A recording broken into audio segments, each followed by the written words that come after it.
আগামী ফেব্রুয়ারির নির্বাচন শান্তিপূর্ণ ও আনন্দমুখর করতে সরকার সব ধরনের প্রস্তুতি নিচ্ছে বলে জানিয়েছেন অন্তর্বর্তীকালীন সরকারের প্রধান উপদেষ্টা অধ্যাপক মোহাম্মদ ইউনূস। ঢাকায় নবনিযুক্ত জার্মান রাষ্ট্রদূত ডক্টর রুডিগার লোর্ডস আজ প্রধান উপদেষ্টার সাথে সৌজন্য সাক্ষাৎ করতে আসলে তিনি একথা জানান। জার্মান রাষ্ট্রদূত প্রধান উপদেষ্টার সরকারি বাসভবন রাষ্ট্রীয় অতিথি ভবন যমুনায় ডক্টর ইউনূসের সাথে সাক্ষাৎ করেন।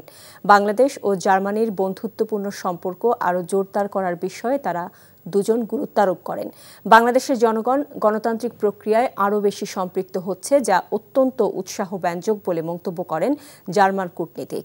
জাতীয় ঐকমত্য কমিশন প্রধান রাজনৈতিক দলগুলোকে একত্রিত করে সনদে স্বাক্ষরের যে উদ্যোগ নিয়েছিল তাকে ঐতিহাসিক উল্লেখ করে প্রধান উপদেষ্টা বলেন, সরকারের এই উদ্যোগ আসন্ন নির্বাচনের আগে আস্থা তৈরিতে সহায়ক ভূমিকা পালন করছে। বান্ডেল থাকলে প্রতি সেনমানিতে টাকা বাঁচবে। বিকাশ সেনমানি বান্ডেল কিনে জিতুন প্রতি লেনদেনে।